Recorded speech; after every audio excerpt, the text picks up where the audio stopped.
Hello, everyone. Good afternoon. Happy April, and thank you for being here tonight for this monthly webinar. My name is Mariah Katayev, and I am the Access and Functional Needs Planning Specialist here at the Department of Emergency Management and Security. And this is a really exciting webinar because we actually are going to have a guest speaker that you'll be seeing later to celebrate Public Health Awareness Week. First, I'm just going to go through a couple slides on the things that are going on here at Emergency Management and Security before we get into the public health topic. So just a little bit about, who we are and everything. I'm sure most of you have heard of Ready Fairfax. If not, I'm glad that this is the first time that you are hearing about it and it's from me. I appreciate that honor. But Ready Fairfax is Fairfax County's preparedness program, and that is the program doing this today. So I am one of the faces of Ready Fairfax, and our job is to just educate people on emergencies and emergency preparedness. And we are doing monthly webinars around the theme of preparedness through partnership. And that is what tonight's going to be about with Kadambari Sweeter. And Kadambari, would you like to introduce yourself for everyone watching? Sure. Good evening, everyone. I'm super excited to talk to you guys today. I am the Community Preparedness Coordinator for Fairfax County Health Department, and I work in the Division of Emergency Preparedness and Response. She is amazing, and we're really lucky to have her tonight. Just a couple, housekeeping things before she gets into it. We can answer questions in real time if you are watching this live. So feel free to ask questions in the comments and it will actually show up live on the screen. And this video will be going to YouTube. So if you are starting it, but you have to go do something, life happens, feel free to watch the rest on our YouTube channel and leave comments on there, and we will try to get back to you as soon as we can. But Kadambari, the floor is yours. Thank you for being here for Public Health Awareness Week. Thank you, and likewise, thank you for having me. Good evening, everyone. Like I said, I'm Kadambari Sridhar, and today we are going to be talking about health preparedness in emergency.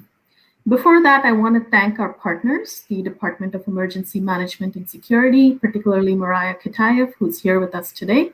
Thank you for having us, and we really appreciate our partnership with you as we fulfill the county's emergency response plans and build a more resilient community that's more prepared.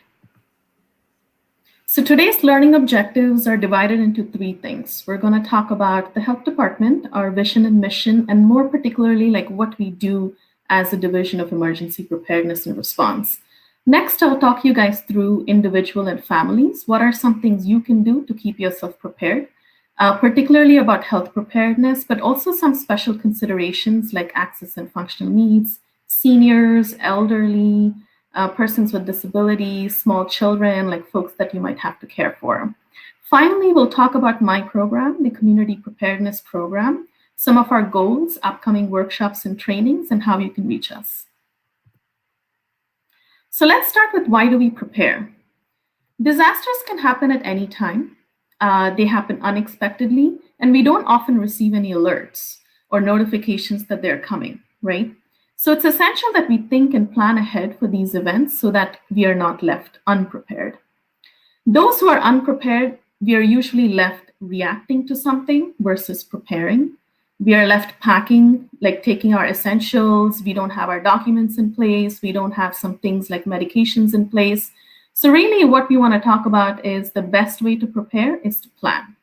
And to plan, we want to be aware of what are some things that are in our community that we can particularly be aware of, such as acts of nature, like weather-related events, any outbreaks to be aware of that we can inform you as a health department or as a county, some planned events, which may include road closures and alternate routes, being aware of the fact that we live in the National Capital Region and may face some threats of terrorism, so being aware of what's in the news. And then finally, as you've seen in our involvement, the health department has been fairly active in COVID-19, but there are other things that we also do when we are not fully activated in case of an emergency. So today, this week is Public Health Week. And so just a gentle reminder that we are all public health. We all come together, individuals, families, communities, and the public health field to achieve the goals of public health.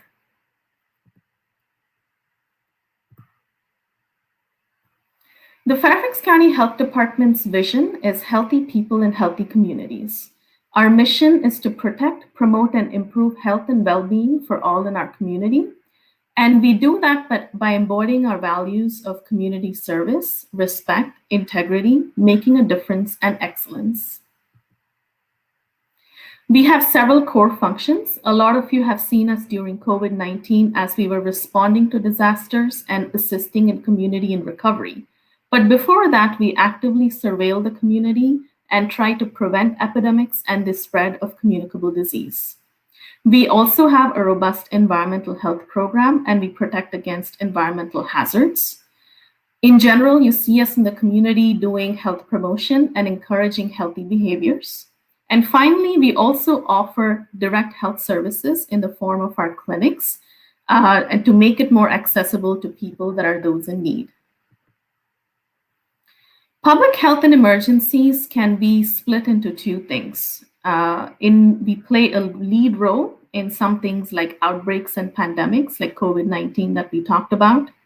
We also respond to bioterrorism, like anthrax, if you're familiar with an anthrax incident that happened in the National Capital Region. We respond to environmental incidents. And then finally, we are called anytime there is a mass fatality to support in any fatality management. But we also support our partners, like the Department of Emergency Management and Security, DEMS for shorts, in a supportive role when there is a severe weather incident like a hurricane or an earthquake.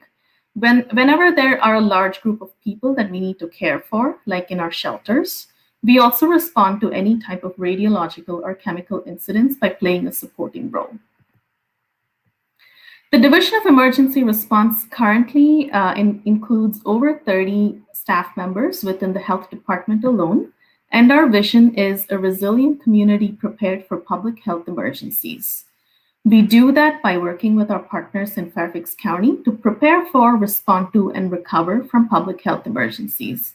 You can go and learn more about us on our website, fairfaxcounty.gov/health/emergencies.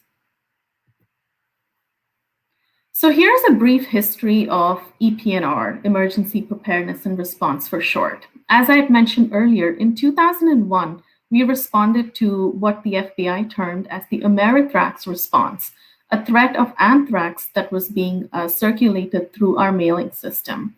That is when we thought about incorporating public health emergency management into the health department and ensuring that we have robust capabilities, including environmental expertise, public health nurses, clinical staff, as well as trained emergency responders who could support a large-scale response such as anthrax. We have done something large-scale like COVID-19 or another pandemic like Ebola, or more recently the monkeypox response. But we've also done some small-scale responses. Like if you notice in 2018, the Centerville fires was a community very specific to seniors who were living in a multifamily complex that caught fire. So like in a small-scale response that only addressed one particular, let's say, locality or a location, we were able to come and support and bring the community access to shelter and other resources that they may have. So public health emergency management includes 6 foundational principles. First and foremost, as public health professionals, we are also emergency responders and get activated to respond to several things, as I had mentioned earlier. When we are not actively involved in a response, we are strengthening our partnership, not just within local county agencies, but also within the National Capital Region with academia to get the subject matter expertise, with community partners like nonprofits to be able to provide the resource and support, and also building a cadre of Medical Reserve Corps volunteers to ensure that they're ready to support us and enhance and supplement our operations. In addition to that, we are constantly training ourselves and also provide training to the community in various aspects of health preparedness. It's not enough just to plan our response. We also need to exercise it. So we're also routinely exercising things like how to provide vaccines to the community en masse. How do we provide any type of medical dispensing, for example? Finally, we are trying to build a robust warehouse and like logistical stockpiles so that we are ready to respond whenever our partners ask for assistance. And then we're constantly looking at making sure that the plans that we have developed can be operationalized, including staffing for it and finding the right resources to be able to address them. So we talked a lot about what the public health emergency response looks like and what we do on the preparedness and the prevention side. Let's talk a little bit and shift gears on individual and family preparedness. So I alluded to it a little bit in my introduction, but there are three basic things if there's something you want to take out of this presentation is to make a plan, build a kit, and stay informed. So make a plan for any type of emergency. Our approach is all hazards. So whether it is something small scale like a power outage or something large scale like a tornado or an earthquake, you need to make sure that you have a communication plan, a phone tree, or some mechanism to let your loved ones know you're safe or that you seek assistance. You also need to make a plan to have your documents in place, make a plan to have your medication in place, make a plan to also have the necessary stuff, information, resources that you can put together, whether it is like a physical go bag, a physical location within your home, maybe it is your car, maybe it is a safe box in your workplace that can safeguard the necessary information and a small tool of resources that you can use when a disaster strikes. Secondly, we talk a lot about building a kit. An emergency kit is not something like a first aid kit. Well, a first aid kit can be part of an emergency kit, but it should also include important things like food, water, essential medications, especially prescription medications if you're managing a chronic condition. And we'll talk about that a little bit later in this presentation. Making sure that your kit is also inclusive of everybody within your household. Your baby who's dependent on formula or breast milk may not have the same needs as your toddler or your teenager. So making sure that your kit includes things like small games, sensory tools, some fidget toys for your toddler, for example, a comfort blanket for your baby, maybe a phone bank or a battery charger that can charge a video game kit because that's what your teenager might be using to manage their stress and also manage their time in case of an emergency. Lastly, we talk about staying informed. As you can see in the bottom of the screen, there's a little blurb on staying informed. You can subscribe to Fairfax Alerts via text and email. It's the county's emergency alerting system. And you can pick and choose how you want to get that information and what type of information you want to receive, such as weather alerts, severe traffic updates, emergency news, and other things. Signing up is easy and free. So go ahead and click on that link and sign up if you haven't already today. Coming to health preparedness. When you're building your emergency kit and making a plan for any type of disaster, you need to ensure that any type of medical conditions you may have is being managed, and that is the basis of health preparedness. And when we talk about health preparedness, I want you to think about a whole community preparedness approach. So there are a few things that you can consider as you make a plan. First, continuation of medical care. Maybe you are heavily dependent on certain prescription medications, especially, for example, if you're diabetic, if you're managing a chronic health condition like heart disease, kidney disease. It's very important that you take your medication regularly.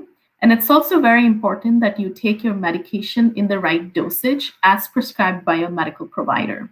So start having that conversation with your medical provider to even build a small stockpile of excessive medication. So that way, if you're left without access to your pharmacy, to your doctor, and you're stuck someplace that's unfamiliar to you, you're stuck in case of an emergency and you can't get out of your house, you're at least able to continue your medical care. Second, rely on your community support network. When we talk to families about making a plan, we want to make sure that your phone tree or your communication tree includes not just your neighbors, but also people that can come to your aid in case of need. So make sure that you have that discussion with them, that they are being incorporated into your family preparedness plan, and start building that network by having conversations, involving yourself within the local community, and making sure that you have a few backups to rely on before any type of support comes to you directly.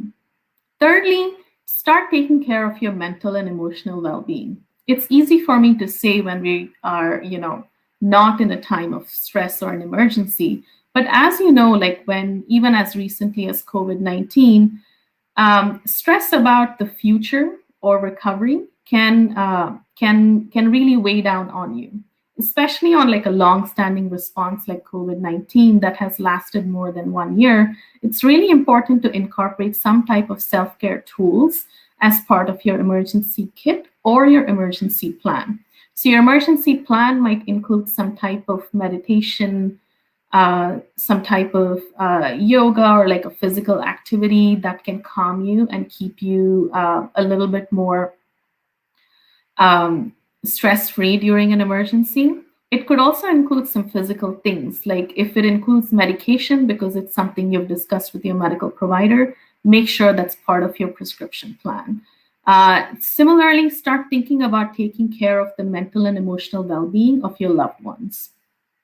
The next thing we're going to talk about is food, water, and medical supplies. And I cannot stress this enough. Like, one of the biggest things that people do not think about when they're stressed out is drinking water, making sure they have enough food, or remembering to take their medication. So when you have that written down as part of your family preparedness plan, it gets much easier so that the mental burden of having to think about it goes away and you have a plan to be able to execute it when disaster strikes. Finally, a plug for persons with disabilities. Make sure you have backup durable medical equipment. It can be something as small as an eyeglass repair kit because you're heavily dependent on your eyeglasses. It could be a rechargeable battery for your hearing aid because that is your primary way of communication. It could also be something as big as a backup wheelchair that you might be able to procure or hold on to through your insurance, or procure it within the community by relying on your community support network. It could also be a power bank that can charge, for example, a machine or a device that is absolutely essential for you to function and be mobile in case of an emergency. So make sure you have taken that into consideration as you make a plan and build a kit. Let's talk a little bit about common chronic conditions. So a core part of health preparedness is making sure as you continue your medical care that you be aware of some of the chronic conditions and what that can do to you and do to your body. For example, in cardiovascular disease, heart disease, if not maintained or taken care of on a routine basis, can lead to stroke and other adverse effects. So, and it's also like one of the leading causes of death worldwide and affects people of all ages and backgrounds. So quick plug, if you haven't already, talk to your doctor about any type of heart condition that you may have inherited, that you may have been exposed to as part of your environment through stress, through your lifestyle, and make sure that you get yourself screened. Similarly, cancer, which is also a leading cause of death globally, and it's characterized by the uncontrolled growth and spread of abnormal cells. I'm sure a lot of us know someone who has either gone through treatment for cancer or is currently going through treatment of cancer. And when you talk to them about health preparedness, make sure that they talk about continuation of medical care in case of a disaster. And that's something they need to discuss with their medical providers so that chemotherapy or radiation or any other essential medication that they need to manage their condition is available to them in case of a disaster. Next, the chronic respiratory disease. I'm sure as we talk about air quality and climate change more recently, respiratory disease has definitely risen, and it's definitely something that's being discussed a lot more recently in the United States. It's a group of conditions. It can include asthma, COPD, which is chronic obstructive pulmonary disease, and there are several range of medications and exposures and protections that you can do and be aware of as you manage that condition. For example, masking, having access to and getting fit tested to an N95, being aware of allergies and the weather in a certain day, so that way you can be a little bit more prepared as you go out and about in the community. And finally, diabetes. It's a chronic condition that is characterized by high levels of blood sugar and can be managed through lifestyle change and medication. So diabetes medication can range from pills, it could be insulin dependence and having to take specific shots and dosage of insulin in your body at certain times of day. So making sure that you have insulin available, for example, and ensuring that it's being stored correctly. So when we talk about medication preparedness for common conditions, we also talk about storing it at the temperature levels that is being recommended by your medical provider. Be aware of that, notate it in your plan, and then have some backups like ice packs for your insulin, a little cold storage device, so that way your medication does not go out of range and make it unusable. And finally, special considerations for school-age children, elderly, toddlers, and babies, something I spoke about earlier, but we didn't touch a lot on pets. So your pets are just as much important household members as your children. At least it is in my case. So for example, some things that I do is make sure that I have my dog's medication on hand. As I think about food and water for my other household members, making sure I pack essential food for 72 hours within my emergency kit for my dog as well, or your cat, or any other household pet that you may have. When we talk about pets, let's also talk a little bit about service animals who provide an important service to you, but are also your family members and you need to rely on them in case of a disaster or an emergency. So making sure their needs are taken care of, if they have any medication needs, if they have any specialized food that you need to provide them, if they have any routine medications or preventatives that you give them. And also, if they're a service animal, making sure that you have the sufficient explanation or paperwork. For example, if you enter a public health shelter, all service animals are welcome into public health shelters if they accompany you, and if you have the capacity to care for them, they're always welcome. So making that information handy would be would aid us in our check-in procedures, for example, as you get into a shelter. Lastly, we're going to talk a little bit about my program, which is the Community Preparedness Program. We're a team of 4, as you can see in the picture on the top left. We develop preparedness materials and disseminate them through social networks and partnerships. We coordinate training and provide guidance to support community involvement. And finally, we serve as advocates for help for community resilience in local, regional, and national coalitions. We do that in several ways. You will always find us out and about in the community. We partner with faith organizations, with nonprofits, with any type of cultural affinity groups, you name it, and then we're there. And if you haven't seen us out, please invite us. We would love to come and talk to you more about health preparedness. I wanted this presentation to be just a very short snapshot of health preparedness. However, there's so many things we can delve into more deeply. We can talk a whole presentation or a workshop or a facilitated discussion around any type of barriers to access.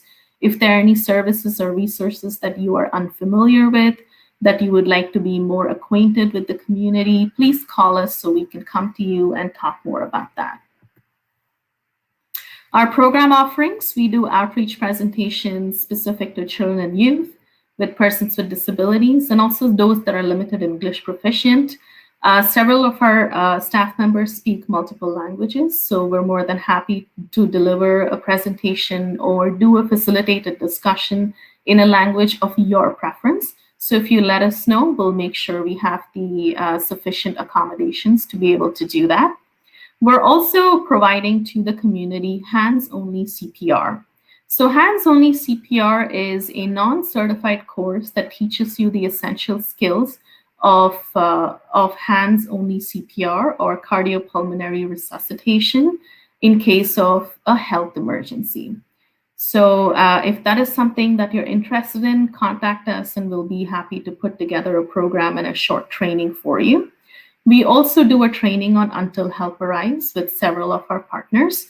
Until Help Arrives is mechanisms and support systems that you can gain and skills that you can incorporate as you wait for, after you call 911, as you wait for an emergency responder or a paramedic to arrive to support you in a dire health emergency. There are some things that you can do until help arrives. So we'll talk a little bit more about stopping the bleed, making sure that the person is comfortable, making sure that you're able to provide them CPR if necessary, or know how to use certain devices as part of this training. So if you're interested in that, we would love to have you in one of our training courses.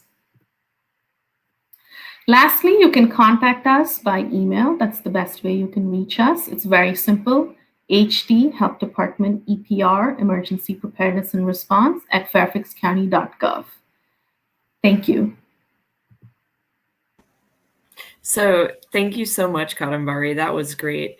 And I just want to say that just earlier today, I did a co-presentation with a team member from EPNR where we went into an access and functional needs group. So I can say firsthand that they are a fantastic group and they really do care about what they're doing and they're passionate about what they're doing. And I think, I mean, that's the world.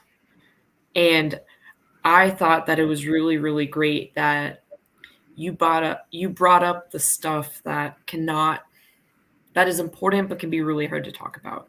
So such as cancer and cardiovascular health concerns. And I mean, you guys are the subject matter experts on those topics. And as bad as it sounds, one crisis doesn't stop because another starts. So I really, really appreciate that you guys took the time to bring that to the table today. Thank you. We appreciate the opportunity. Now, the question I want to leave you with is, let's say someone has to leave this webinar with one message or one new nugget of knowledge. What would you like that to be? I think I would leave you with just one thing, which is start thinking about your health considerations or your family's health considerations in an emergency, and start even notating or making a mental or an actual list on your phone or on a paper of like, what are some things that you need to be aware of when you don't have access to certain things, right? When you don't have power, when you don't have a way for you to drive to a pharmacy or an urgent care, when the roads are blocked. So kind of start thinking about a very localized kind of emergency, which is an emergency to you, right? When we talk about disasters and emergencies, you don't need to think so large scale like COVID-19. Start thinking small scale. If you are dependent on an electric device to function every day, a power outage is your emergency. Yeah. So kind of start thinking about like, what are like small scale things that are going to make your life not as comfortable as it usually is. And then start working your way back to like backups you can build up to make sure it doesn't come to that. I think if you start even there, that can kind of sow the seeds of, okay, now I can have flashlights. Now I can have a full-on first aid kit. Now I can have a blood pressure cuff to make sure, you know, I'm not affected by hypertension or whatever is your condition. So if I'm understanding correctly, a great place for people that are watching this to start is working on their individual based unique concerns and then building. And that's genius, because then you know from a start that your emergency kit or plan is going to be as medically unique as you are. And that's huge. Everyone has a different story and different concerns. So that is a great point. Thank you, Kadambari. And now we will start the outro. which is just a little bit also about what is going on here at DEMS. This is our Introduction to Preparedness course, which is completely online under our Community Preparedness Training tab. And what's fantastic about this program is that it's completely free and digital and self-paced, but there's still knowledge checks along the way. So you actually get to, quiz yourself and ensure that you are learning the information as you are going through it.